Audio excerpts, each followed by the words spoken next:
Hello, everyone, and welcome to From Peace to Peace, the Piece by Piece podcast. I'm your host Nayobé Reemnet, also Miss Voluptuous Surinam 2025, and I am also the founder of Piece by Piece, a platform created to help young people explore their identity and use their voice to make a real difference in the world.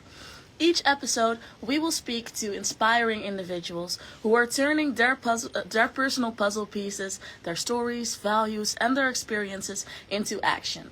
Whether you're just getting started or looking to grow your advocacy, you're in the right place here.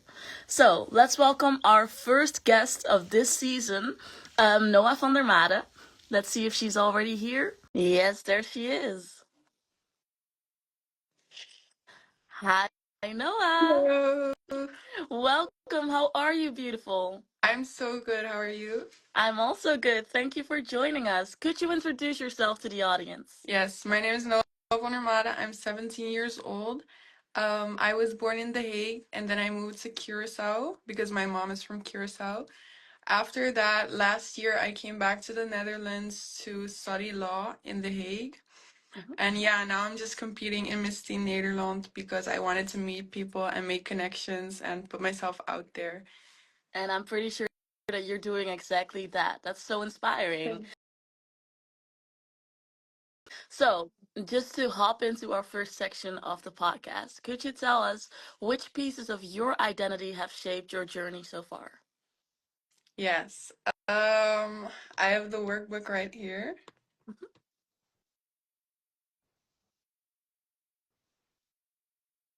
Just a little backstory for our audience. You participated in the Piece by Piece challenge, of course, and you also filled in the workbook. That's what I asked you to do. Yes. So, can you show it to us and then show us three of the pieces that inspire you most? Yes, of course.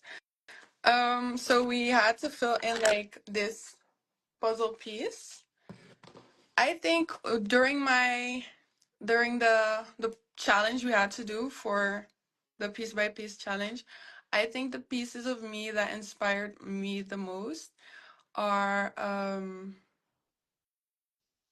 a very caring person. I care a lot for others that you could see in um my challenge that I did. I've also struggled a lot with my mental health, and I think that's a very big piece of me because that shaped me into the person that I am today also. Mm-hmm. Um yeah, I think I'm caring and I've went through a lot of things in my life. Mm-hmm. So I think that shaped me into the person I am. That's beautiful. Well, we'll dive into that in a bit as well. But I was very curious. You said that you moved to the Netherlands from the Caribbean. What's that transition been like for you personally, and how did it shape the way you view yourself today? Moving from Curacao to the Netherlands, it was very hard, especially because I did it alone at such a young age. My parents still live in Curacao and I'm here Mm-hmm. studying. Um, I'd say it was very lonely and it was very hard. I feel like you come to the Netherlands with like this idea of Mm-hmm. that um, the Netherlands is gonna open so many doors for you. It's gonna be such an amazing, new, cool place. You don't have responsibilities. You live on your own. But when you really get here, you really realize that it's not all glamorized.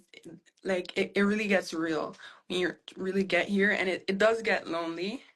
Mm-hmm. So I think that was the biggest thing for moving here. I think now I am finding my place in the Mm-hmm. Netherlands because I'm putting myself out there. I'm meeting new people.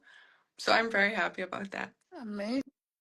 And as a finalist for a Dutch competition, how do you plan on representing the Netherlands for someone who grew up in a different place?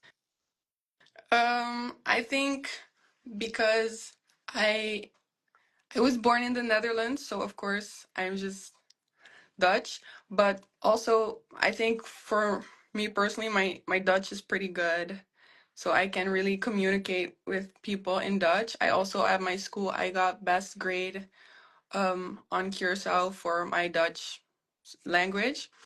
So I think I can communicate very well with people in Dutch, and Mhm. I hope that I can bring that over to others. I feel like you have already. You're doing a great job. Thank you. You already kind of mentioned it just now, but I was very curious. I saw on your page that you got Valedictorian of the Year. Mhm. Congratulations on that Thank you. accomplishment. Could you tell me a bit more about what that means to you and how you try to balance ambition with mental health? For me personally, it was very hard, but it was something that I really wanted. And every single day, I used to just work on that. I used to get home, I used to go straight to my studies. When I got to school, I told the teacher like yeah, I'm going to get valedictorian this year. And my grades were not that good in the first time of the year, the Okay. first period. And but I got to school, I told my teacher I'm going to get valedictorian because like you only live once and I want to do something amazing, you know? So I just worked very hard, and even if that means no going out, but I feel like I had to reach my goals, and then you can go out after and stuff. But now for me, I think that gave me the confidence to join Miss Teen Nederland because it's really it really shows you that if you don't think something is possible, if all odds are against you, if you put your mind to it, you can still do it, you know? Yeah. So it really gave me that confidence of like, if you really want it, you can do it, and nothing is too out of your reach for you. I love that quote, and I fully agree with you on that. I also got valedictorian and also had to Wow. give up some fun stuff Yeah. during high school to make sure that I got that. But it inspired me to make a difference now. So I feel like we're doing that right now. So now that we know a bit more about the puzzle pieces that shape you, let's look into your purpose. I am very, very curious to know a bit more about your advocacy. Could you tell us a bit more about that? Yes, I am advocating for mental health for everyone. Hmm. I think when I was looking for an advocacy, I wanted to be more out of the box. I was looking for something that would everyone would be like, "Wow, I've never seen that before." But I realized that the only thing I connect with is my advocacy mental health because I really went through it since I was a little girl. Since I was a kid, I was diagnosed with child depression because of a bad a divorce my parents had. So this is something, and I've went to more than 5 psychologists and everything. So this is something I can speak about from my soul, and I know that I'm not overstepping anything by being by saying being insensitive or anything because I've been through it. So yeah, that's why I chose that advocacy. And I saw a lot of people when they tend to advocate for mental health, they tend to focus a lot on teenagers, and because that's a big group of people that are really vulnerable. Hmm. But my thing is really focusing on everyone. So from teenagers to elderly people to from rich people to less fortunate people, everyone deserves a good mental health. So that is my advocacy. Amazing. And could you tell us what you've already done to make sure that that happens? Yes, I've done quite a lot actually. First, I started off the season and I gave out packages to the girls to remind themselves to stay true to themselves because I personally tend to compare myself to others. So I just gave out a reminder to not do that. Um, Also, I gave out care packages, self-care packages to less fortunate people because a good mental health starts with self-care. Hmm. Also, I did the ice bucket challenge. Oh yeah, that was my piece by piece challenge, my personal favorite, the care packages for the Hmm. less fortunate people. Um, cool. Queenie, I don't really know from my head. That's okay. The things that you've already listed are very inspiring indeed. And I'm very curious to know how you make sure that you're also taking care of your own mental health because it's very easy to, of course, tell others to stay positive and to take care of themselves, but we have to, how do we say this? We have to live what we preach. Yes, yes, we do. I think the thing that gets most overwhelming sometimes is posting a lot. Mhm. And sometimes you start to doubt in yourself. You're like, oh, why did I post this? What will people think about me? You know, that type of things. Yeah. Especially when you're new to social media and new to posting a lot. So I think when that feeling occurs, I just take a moment. I just stop posting for like a day. I just to collect myself again. Sometimes also feelings reoccur when I'm visiting topics like mental health. Sometimes feelings reoccur about my past and what I've been through. So I also get very sensitive about that. But now I just have a great group of people around me. So anytime the bad feelings come up, I'll just have those people around me to tell me that everything is okay and you shouldn't stress about what you can't change. If it's already happened, you cannot change it, and you should just be better and try to make the future, try to just improve the future by not staying in the past, you know? I completely agree with you. There's something I always tell my own students. It's that if you can't change something in the next 5 minutes, it's not as important as you actually think. Yes. So it's not worth stressing about Yes, right for now. sure. For sure. And Um, if it doesn't matter in like 20 years, it's also not worth stressing about, you know? exactly. Exactly. Now that we know a bit more about your purpose, let's explore your actions because you've already kind of told us what kind of projects and actions you've done so far. But could you tell me in what way these link back to your journey as a Miss Teen Nederland finalist? In what way my actions link back? Yes, Oh, I don't really understand the that's question, sorry. totally fine. So what I'm trying to say, like for Misty Nederland, there are three titles that you can compete for, of course. In what way do your actions and your advocacy shape the specific title that you're going for? Oh, that is hard because honestly, I love all three titles. I would be happy with any of the three. Hmm. Personally, I really have my eye on continents because it's a lot of modeling, and I also always see Lisa does a lot with modeling. But honestly, I think I'm leaning now with my with everything I've done in this trajectory. I'm heading more towards inspirational. And Hmm. yeah, I just think that's because I just have so much love for my advocacy, and that's why I've been doing so much for my advocacy. But yeah, I think my actions line up more with inspirational. But Hmm. honestly, any of the three titles would be so amazing. I can imagine. Let's see. As a teenage finalist for a pageant, things are of course a bit different. Do you feel like your age impacts the way that people view you whenever you try to advocate for what you find important? Yes, for sure.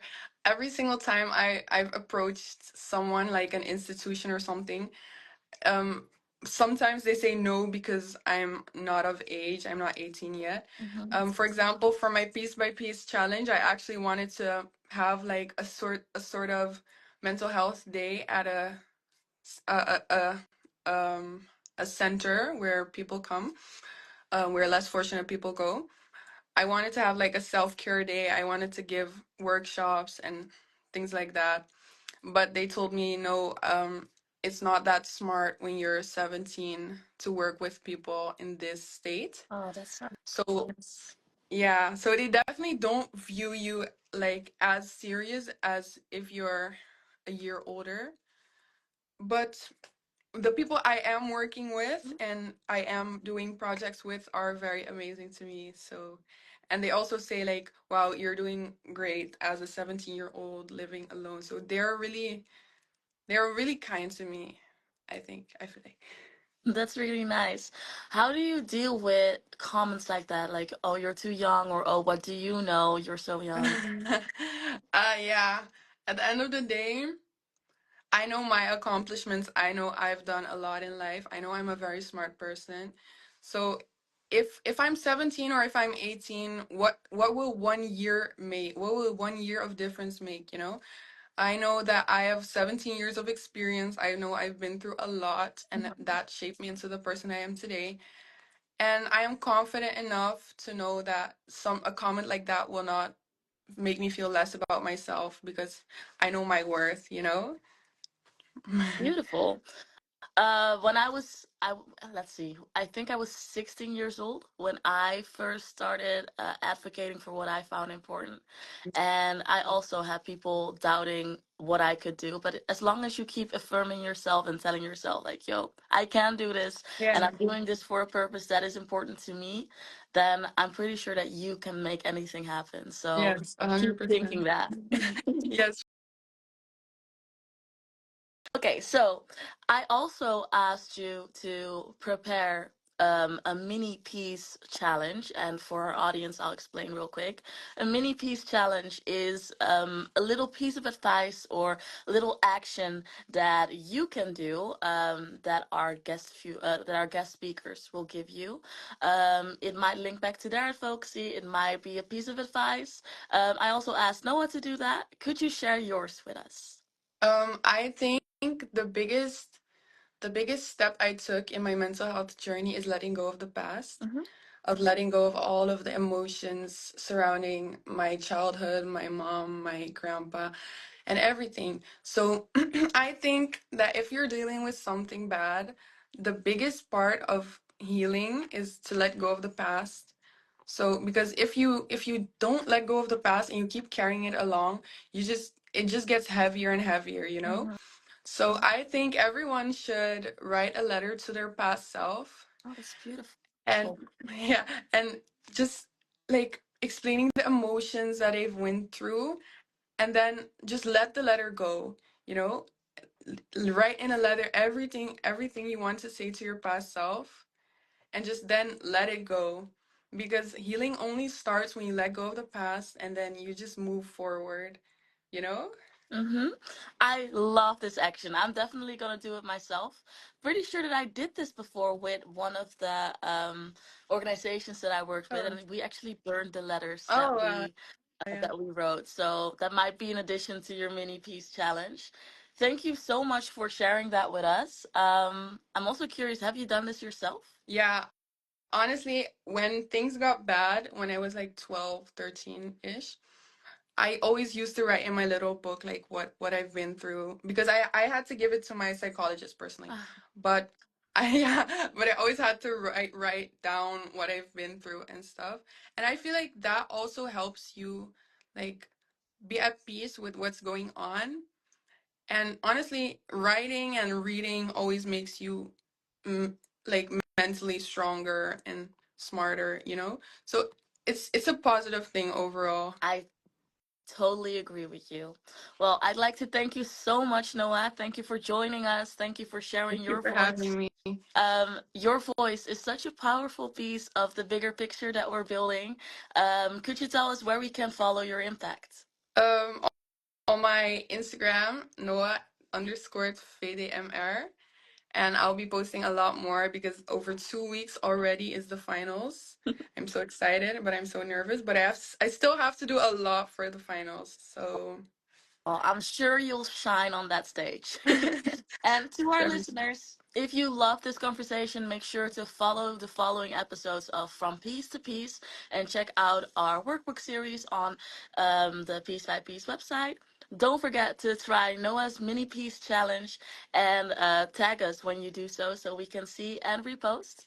So, yeah, until next time, thank you, Noah. Thank you. And stay grounded, stay curious, and keep working on your piece of the puzzle. Bye Bye. bye. Piece by piece.